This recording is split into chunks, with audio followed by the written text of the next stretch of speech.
tardes, hermanos y amigos. Nos sentimos felices de participar de estos 3 días de poder desde la iglesia del Ranchador en Santa Ana, El Salvador, Centroamérica.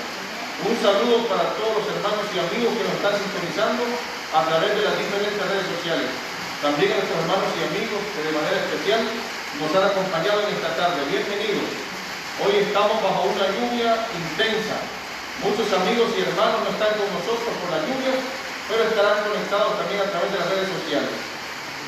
La reflexión para esta tarde se titula La pregunta más importante de la vida.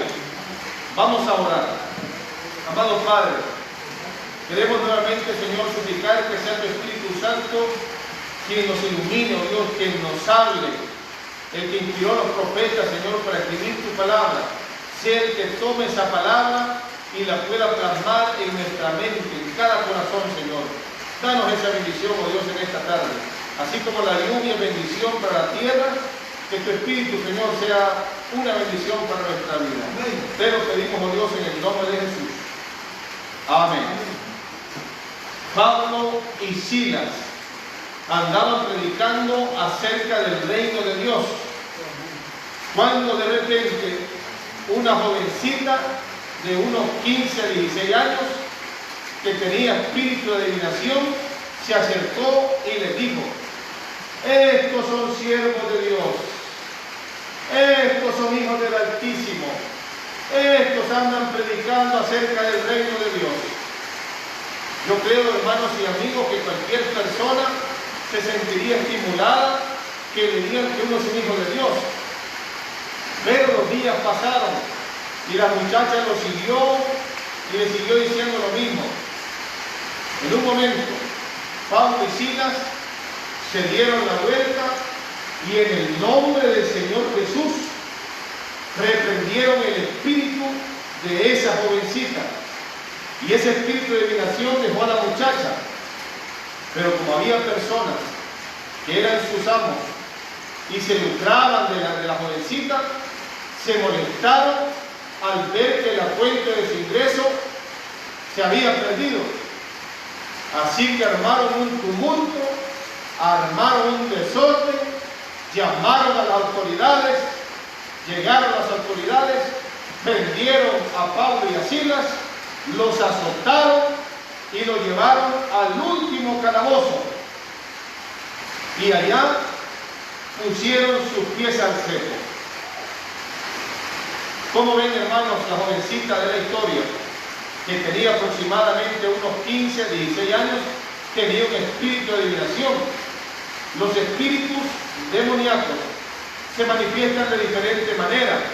Algunos tienen fuerza sobrenatural, algunos se transforman, algunos enmudecen, y en el caso de esta jovencita era un espíritu de adivinación, porque el enemigo y sus ángeles saben algunas cosas de nosotros, y en tanto año el enemigo ha aprendido a leer un poco el rostro del hombre y él percibe algunas cosas. Así que el espíritu que tenía esta jovencita era un espíritu fuerte de adivinación, y empezó a hablar de Pablo y Silas, quienes se molestaron de tanta insistencia, reprendieron el espíritu, como lo mencioné, y el espíritu los abandonó. Así que ya estaba Pablo azotado con Silas en la última celda, en la última cárcel, allá en el calabozo, un lugar frío, un lugar oscuro, un lugar con un mal olor, un lugar con muchos roedores.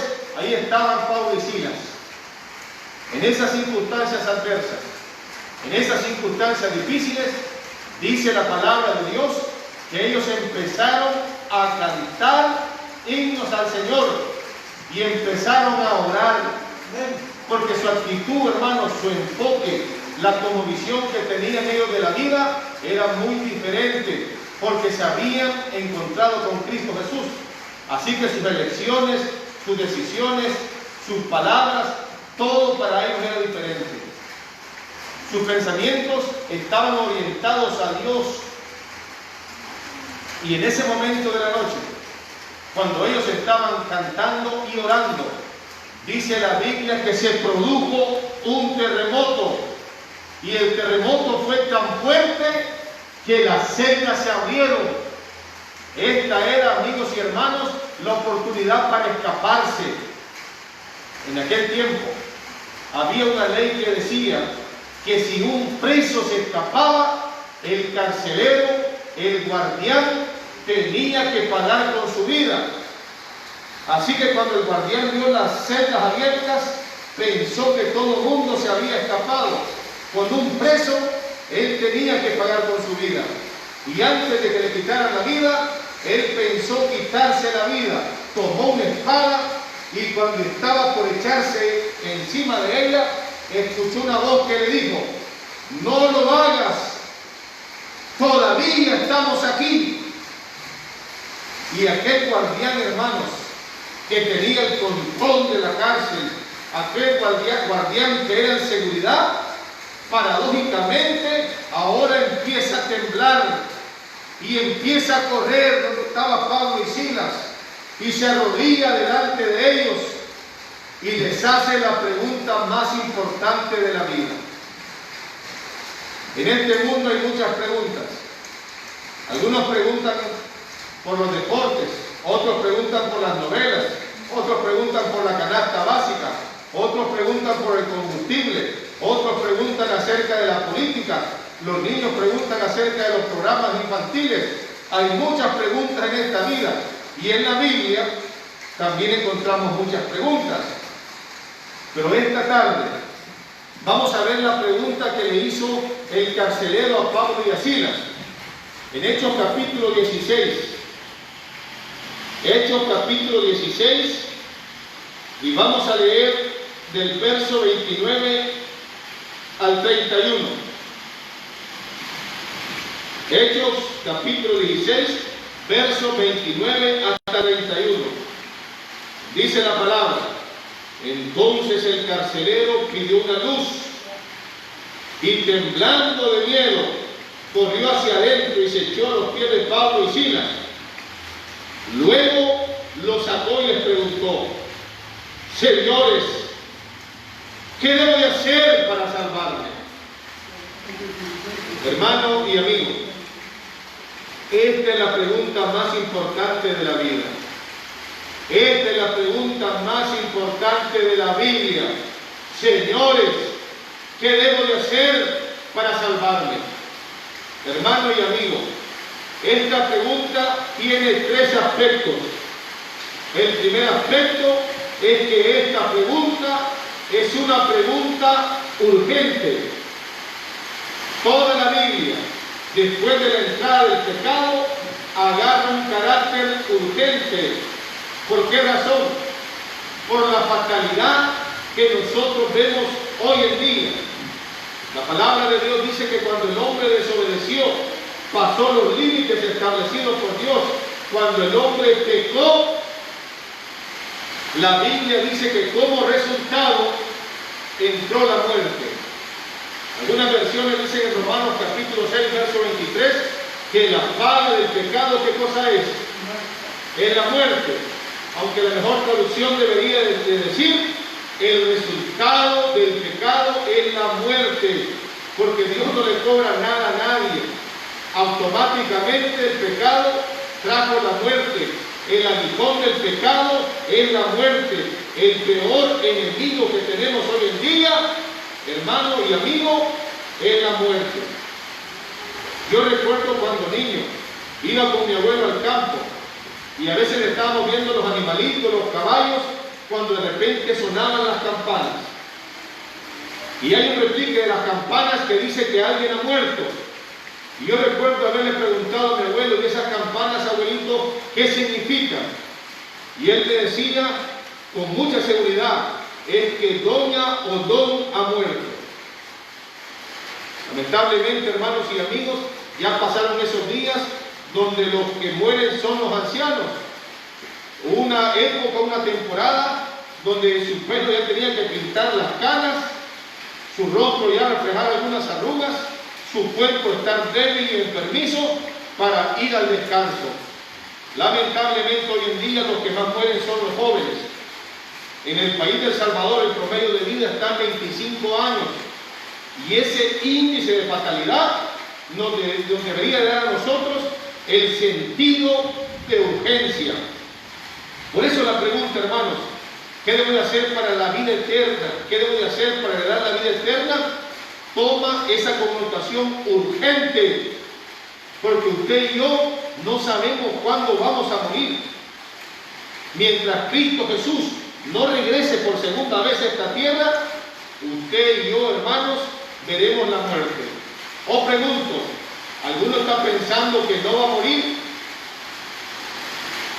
La muerte no respeta la edad, la muerte no respeta el sexo, la muerte no respeta su grado académico, la muerte no respeta su posición social, la muerte no conoce nada, querido hermano. La muerte puede llegar en cualquier momento. Es por eso que usted y yo tenemos que responder esta pregunta urgentemente. Y eso significa de forma rápida. No podemos esperar. A Lot se le dijo en el Antiguo Testamento: corre, se le dijo, con tu familia, corre, escapa por tu vida, no mires atrás. Un carácter urgente. Cuando usted estudia todo el Antiguo Testamento, usted va a ver en el llamado de Dios el carácter urgente, querido hermano.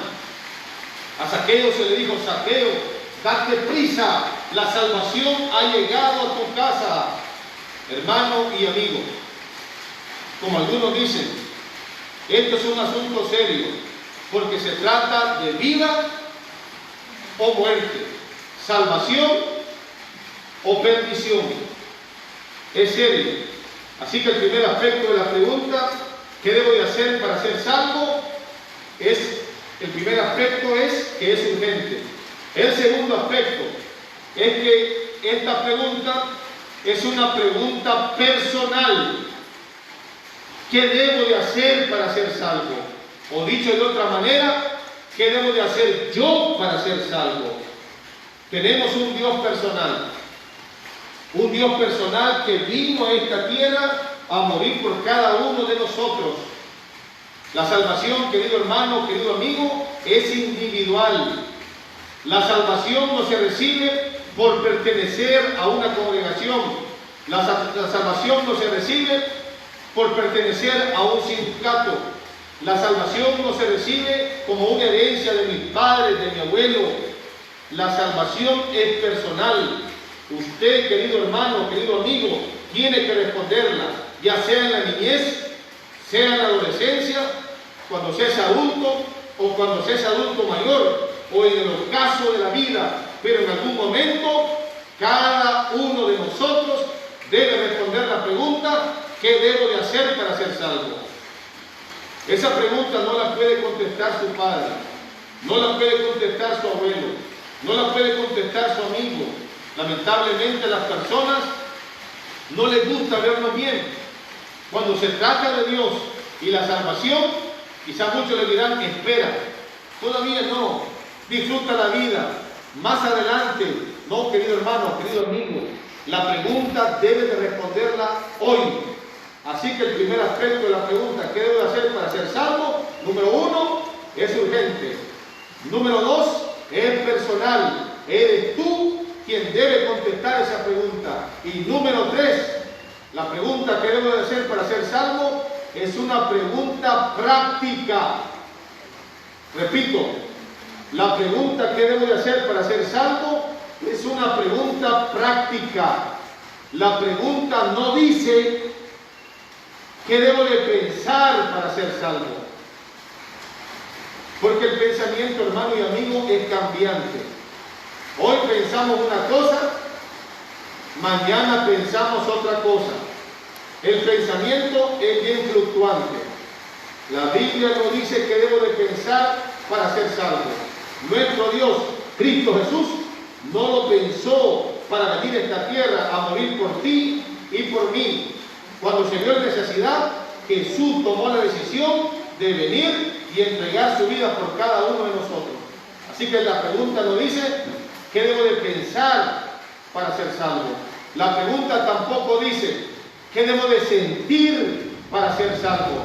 Porque los sentimientos también son cambiantes. Los sentimientos también son fluctuantes. Me decía una hermana, pastor, yo no siento nada por mi esposo. Hay días que yo siento algo, pero hay días que no siento nada. Hermano y amigo que me escuchas y me ves, tú debes de sujetar los sentimientos a la fe y a la razón. Es cierto, somos seres emocionales, pero no solo somos eso, también tenemos razón y también podemos ejercer la fe. Aunque no sienta nada por su cónyuge, usted debe de abrazarlo, usted debe de besarlo. Los sentimientos cambian. La pregunta no dice qué debe de sentir. Hasta aquí, ahora, yo no sé qué se siente la salvación.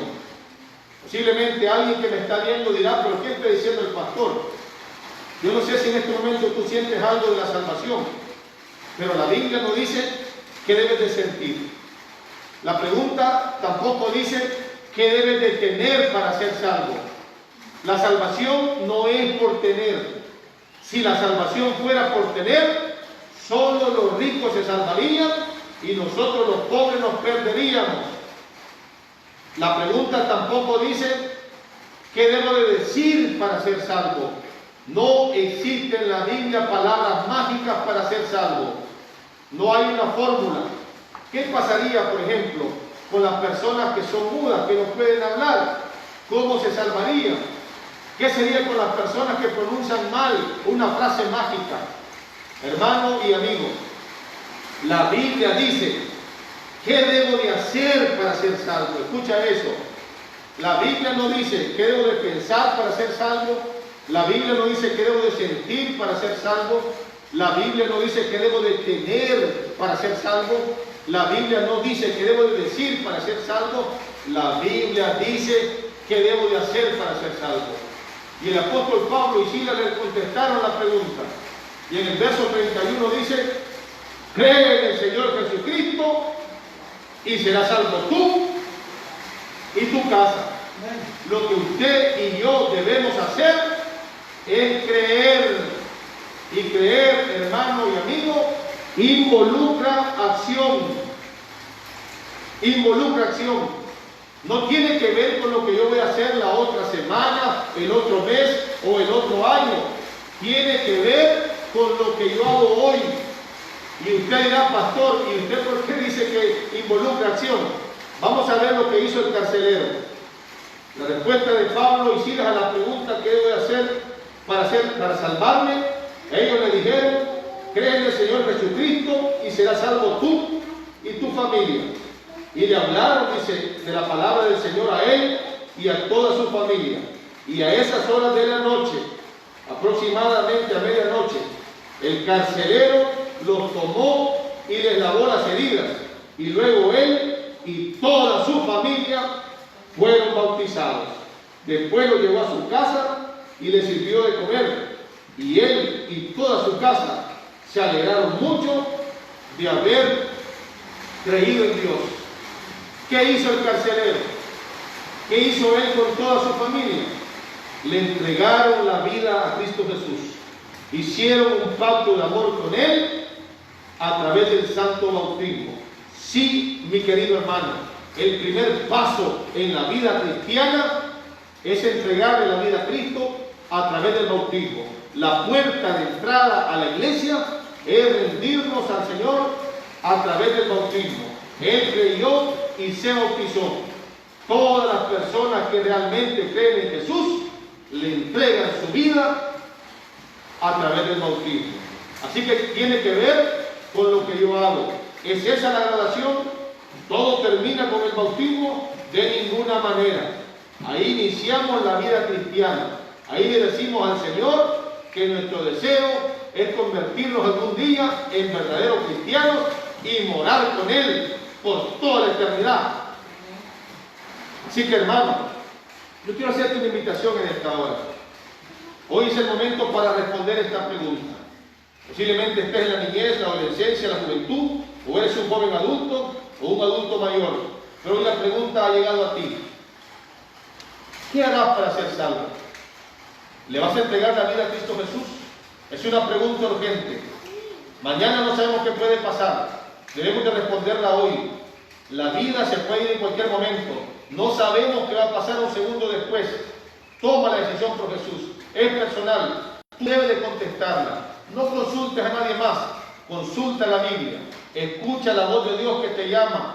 Él dice, he aquí, yo estoy a la puerta y llamo. Si alguno oye mi voz, entraré a él, cenaré con él y él conmigo. Escucha la voz de Dios.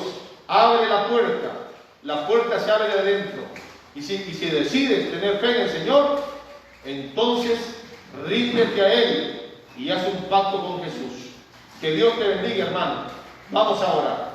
Amado Padre, queremos darte gracias por tu palabra. Gracias, oh Dios, por esa experiencia que dejaste ahí, Señor. No por gusto, Pablo y Silas fueron a parar a la cárcel. Tú tenías un propósito, Padre Celestial. Aquel hombre necesitaba oír una nueva canción. Él necesitaba saber qué debía de hacer para ser salvo, Padre.